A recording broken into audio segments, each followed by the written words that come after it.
everybody, this is Keith here of Euphoria Pictures. Welcome back to my channel. So I know I'm a bit late to the game on this one. Unfortunately there's massive delays on this, so I can only get my video out now.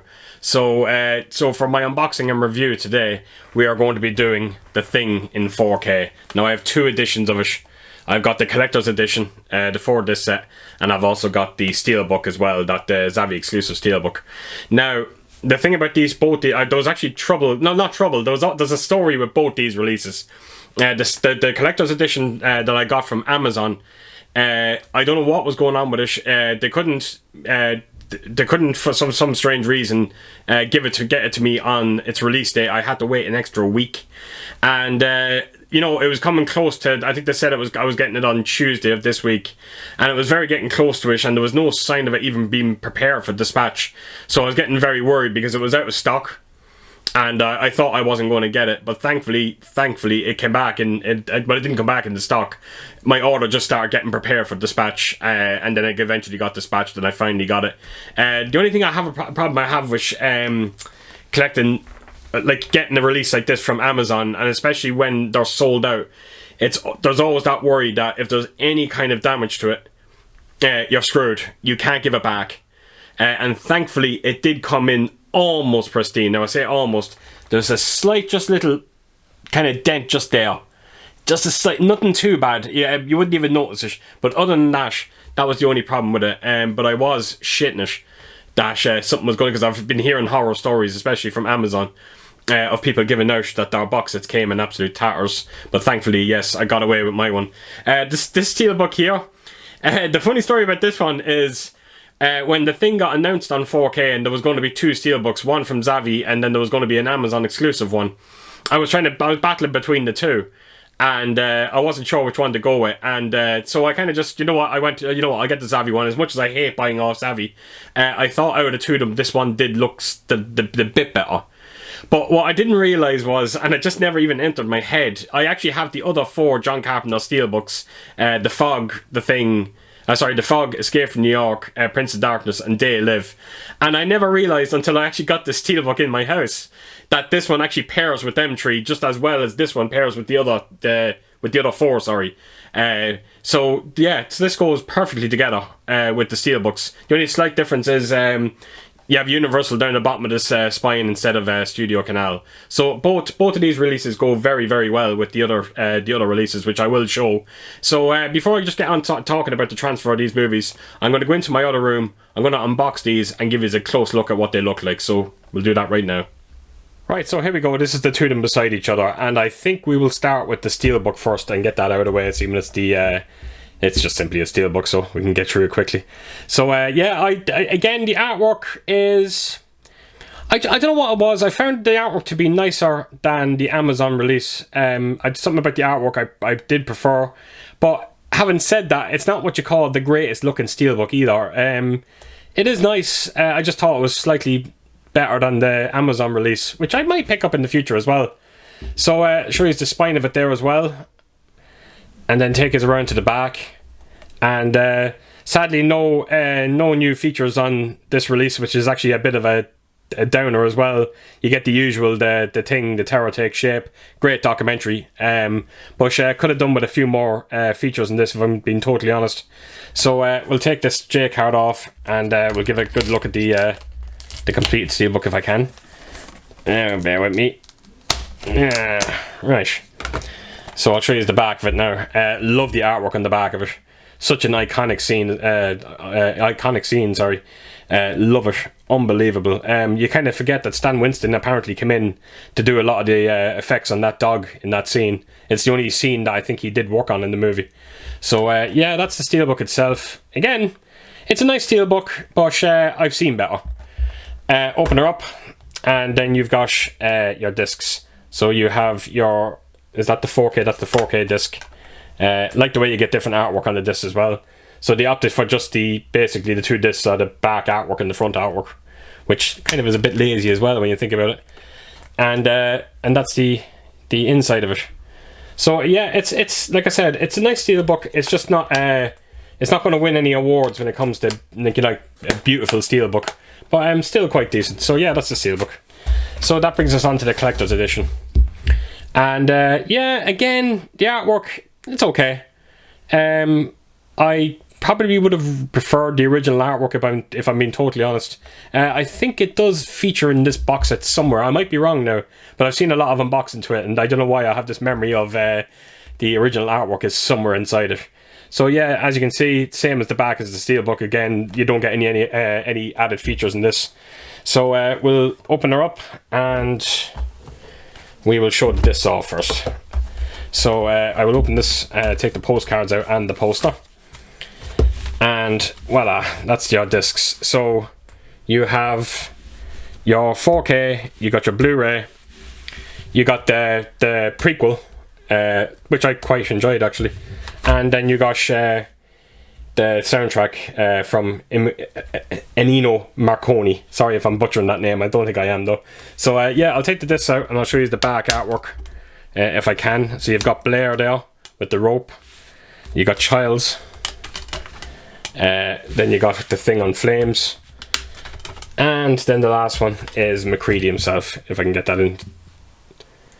So yes, again, like I said, if you're familiar with the Studio Canal releases, you knew exactly what you were getting with this box set. The cover is a little flimsy, but no, it's quite brilliant as well, and that's the full artwork you get on it as well. Which is fantastic as well. Amazing picture to pick, and I think it was the right one as well. So yeah, that's the discs themselves. So we will show you quickly the poster, and the poster is just a newly commissioned artwork that you get with it. So that's the poster itself.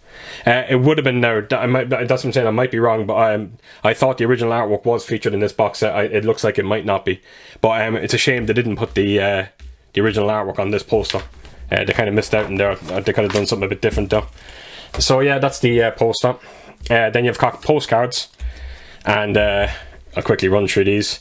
So that's the base. Look at that. It's just so eerie.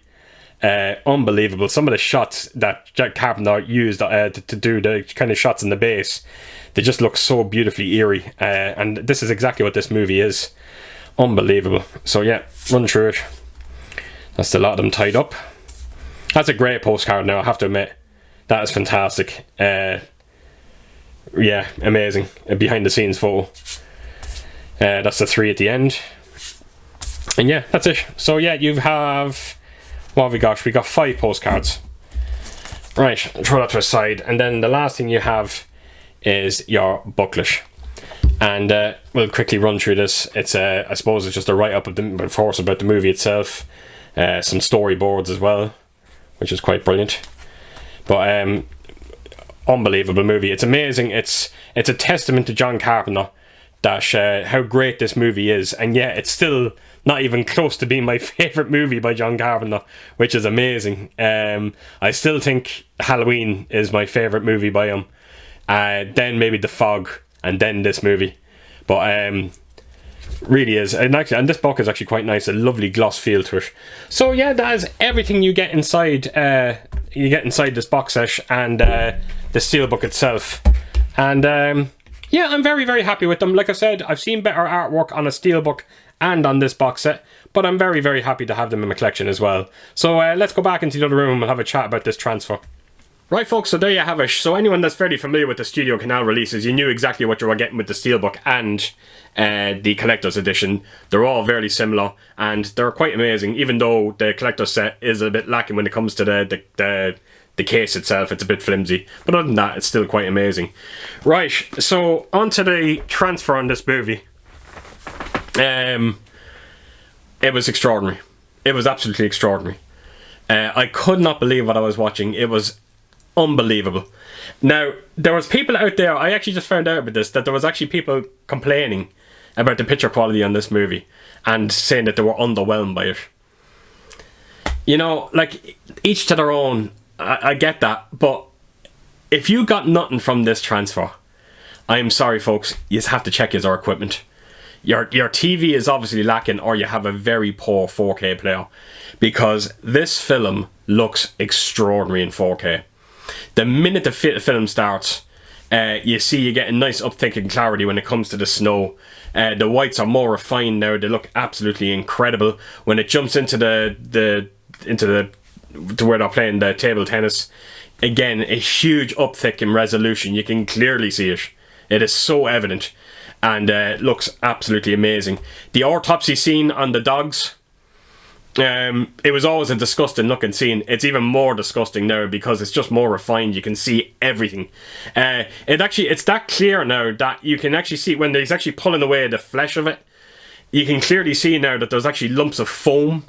It's more evident now. I could see it before, but it's a lot more evident now. It's clear to see that it's just kind of lumps of foam.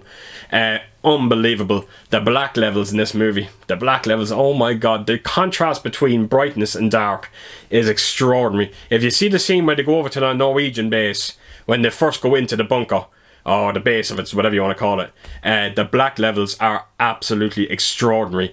The attention to detail on the facial details, clothing textures look absolutely A1. Perfect. Absolutely perfect. The one downside to this release, and again, this couldn't be helped, the one poor scene that was in it was when the thing comes up at the end. And it was naturally always going to be soft because it's a kind of a computer-generated imagery. So it's not CGI, but you know exactly what I mean. And the scene looks a bit soft. But other than that, you know, 10 out of 10 across the board on this when it comes to picture quality. You are getting a monumental upgrade over the Arrow release. Now, I'm not going to put in comparison pictures because there's that many of them out there on YouTube at the moment. Just check them out. And the pictures, them videos alone speak to themselves. It just looks extraordinary, no question about it. Now, the other thing about this now is you get a Dtsx audio on this. Now, this is the one part that I was a little underwhelmed by. Now, and I'll explain why. The sound system that I have in this house, there's a surround option on it. So when you knock the surround option on, it activates the other speaker. So if you're actually watching a 5.1 DTS, or if you're watching a true Dolby 5.1, when you knock on my surround, if you just press the surround button, it knocks on all the up-firing channels. And so when I had the thing from Arrow, I always had this surround feature on. And when I knocked on the new one there, and the Dtsx, even though now it does have up-firing channels, it just was a little underwhelming. It didn't sound a whole lot different. Now, when I say it doesn't sound a whole lot different, doesn't mean the sound is bad. The sound is extraordinary.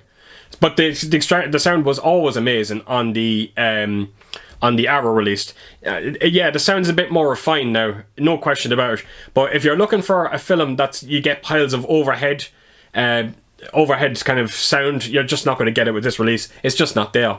There is a great sense of surround though. That is the one good thing I will say. Especially when you see the dog transformation scene, there was just a great element of surround in that scene. But yeah, that is the only one downside to this absolutely amazing release. Was the audio just wasn't, for me, a big upgrade over the Arrow release. But still unbelievable audio. So that is it, folks. I just wanted to get my 2 cents out there for this incredible movie and this incredible release. So as per usual, if you did like this video, please do give it a thumbs up. And if you could leave a comment down below. And let me know your thoughts on this transfer. I'm very, very curious to hear what you say out there. And yeah, I hope to see you all again real soon with my next video. So take care, folks out there. Stay safe. Bye-bye.